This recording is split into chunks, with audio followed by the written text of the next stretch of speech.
Hello नमस्कार। आप लोग कैसे हैं? आई होप आप सभी अच्छे होंगे और स्वस्थ होंगे। तो आज के इस इम्पोर्टेंट वीडियो में क्लास 10th गणित में महत्वपूर्ण प्रश्न बताऊंगा जो बोर्ड एग्जाम 2024 की दृष्टि से बहुत ही इंपॉर्टेंट है। टोटल 4 इंपॉर्टेंट क्वेश्चन हैं जिन्हें आप देखेंगे, आपकी तैयारी क्लास 10th गणित की बहुत ही बेहतर होगी। वीडियो को पूरा देखेंगे, क्वेश्चन को समझेंगे और फिर प्रैक्टिस करेंगे।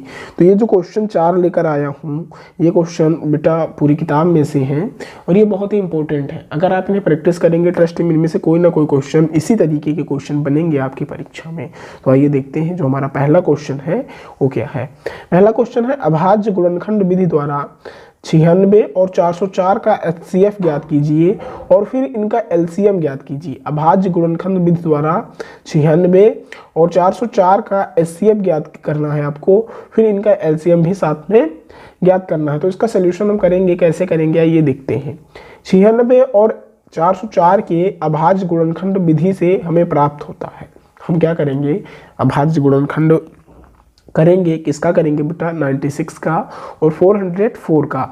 तो इससे हमें क्या प्राप्त होगा, 96 इक्वल टू 2 की घात 5, यानी अगर मैं 2 को 5 बार लिखूंगा और उसके बाद 3 से गुणा कर दूंगा तो 96 आ जाएगा। 404 को मैं 2 की घात 2 लिखूंगा और 101 से गुणा करूंगा तो कितना आ जाएगा बेटा, 404 आ जाएगा। तो ये इसका अभाज्य गुणनखंड है, किसका, 404 का और 96 का। इसलिए इन दोनों पूर्णांकों का एचसीएफ क्या हो जाएगा बेटा, 2 की घात 2 बराबर 4 हो जाएगा। ठीक है, समझ में आया आप सभी को। फिर साथ ही एलसीएम 96 और 404 का एलसीएम जो है वो कितना हो जाएगा, 96 गुणे 404 बटे एचसीएफ 96 कामा 404 बराबर 96 गुणे 404 अपान 4। ठीक है, बराबर 96। यहाँ 4 कैसे आ गया, क्योंकि एचसीएफ आपने अभी निकाला है किसका, 96 और 404 का 4 आया है, तो ये यहाँ पे 4 आ जाएगा। उसके बाद मैं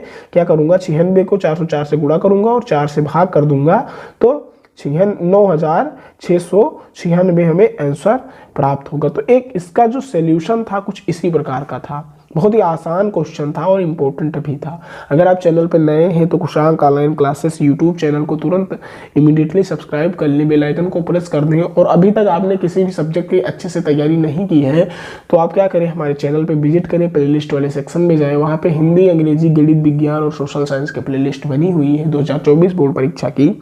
उसको आप देखें, अपनी तैयारी को बेहतर करें और अच्छे अंकों से अपनी जो बोर्ड एग्जाम की पेपर है उसको सॉल्व करें। तो बेटा पेपर बहुत ही आसान आएगा, बस आपको क्या करना है, आपको थोड़ा दिमाग लगा के क्वेश्चन को सॉल्व करना है। गणित के लिए अगर मैं कहूँ, गणित में क्वेश्चन कहाँ से बनते हैं ज़्यादा, तो गणित में मैं अगर बताऊँ तो आपको एनसीईआरटी की पूरी किताब के आपको एग्जाम्पल सॉल्व कर लेने हैं। मैं अगर कहूँ तो ज़्यादातर क्वेश्चन एग्जाम्पल से ही बनते हैं। तो अगर आपने अभी तक एग्जाम्पल सॉल्व नहीं किया है पूरी बुक का, तो पूरी बुक का एग्जाम्पल सॉल्व कर लीजिए, प्रैक्टिस कर लीजिए। आइए दूसरा जो क्वेश्चन है उसको हम देखेंगे। दूसरा क्वेश्चन है बेटा, यदि एपी के प्रथम 14 पदों का योग 1050 है तथा इसका प्रथम पद 10 है तो 20वां पद आपको ज्ञात करना है। एपी में समांतर श्रेणी होती है, आप सभी जानते होंगे। तो इसका सलूशन हम करेंगे। यहाँ S14 बराबर कितना है बेटा, क्या लिखा है, एपी के प्रथम 14 पदों का। तो 14 पदों का योग हम किससे लिखते हैं, SN से लिखते हैं। और जहाँ यस और n क्या है, पदों का योग है, n क्या है, n संख्याओं का योग है। तो n की जगह पे 14 हो गया क्योंकि 14 पदों का योग है।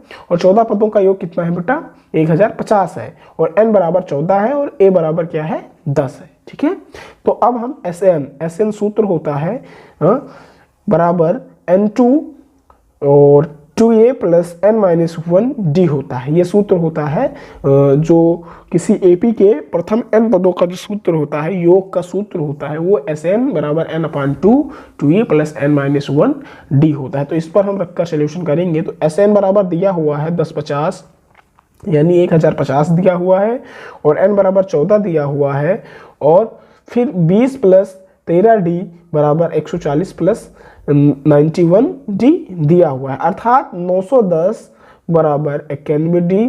जब इसका हम सोल्यूशन करेंगे तो 910 हमें प्राप्त होगा। 2 से 14 काटेंगे तो 7 आएगा। फिर उसके बाद क्या करेंगे, इंटू मल्टीप्लाई करके और इसका सोल्यूशन करके हम 910 लाएंगे। उसके बाद 91D यहाँ पे ये जो है वो बचेगा। फिर D बराबर क्या हो जाएगा, 910 बटे 91 हो जाएगा तो 10 आ जाएगा। ठीक है, अतः A20 बराबर 10 प्लस 20 माइनस 1 गुणे 10 बराबर 200 जो आंसर है वो आ जाएगा। अर्थात 20वां पद क्या हो जाएगा बेटा, 200 हो जाएगा। 20वां पद क्या हो जाएगा, 200 हो जाएगा। तो यही आंसर हो जाएगा। मैं आपको एक सूत्र रिकमेंड करूंगा, इसको आप तैयार कर लें। किसी एपी के प्रथम n पदों का योग S सूत्र बराबर S बराबर n/2 2a plus n minus 1 और कामा इंटू D होता है। ठीक है, किसी एपी के प्रथम n पदों का योग का जो सूत्र है वो क्या होता है, S बराबर n/2 2a plus n minus 1, यहाँ पे 1 है, n माइनस 1 D होता है। फिर अगला क्वेश्चन हम देखेंगे,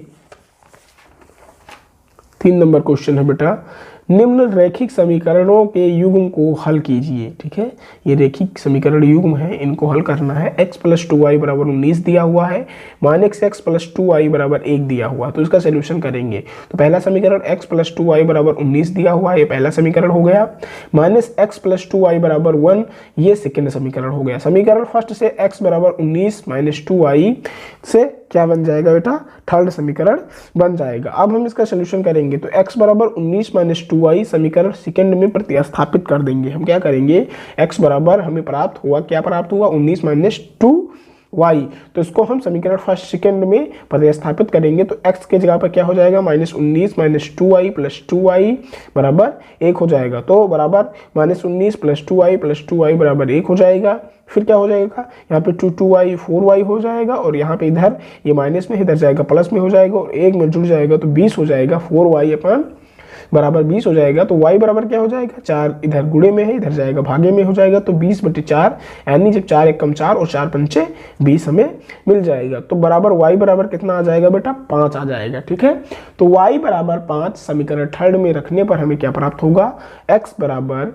19 माइनस 2 गुणे y का मान हमने रख दिया 5 और x बराबर जब इसका मल्टीप्लाई करेंगे तो 19 माइनस 10 बराबर 9 आ जाएगा। अतः x बराबर 9 और y बराबर 5 हमें प्राप्त होता है। तो ये इसका सोल्यूशन था तीसरे नंबर क्वेश्चन का, बहुत ही इंपॉर्टेंट था।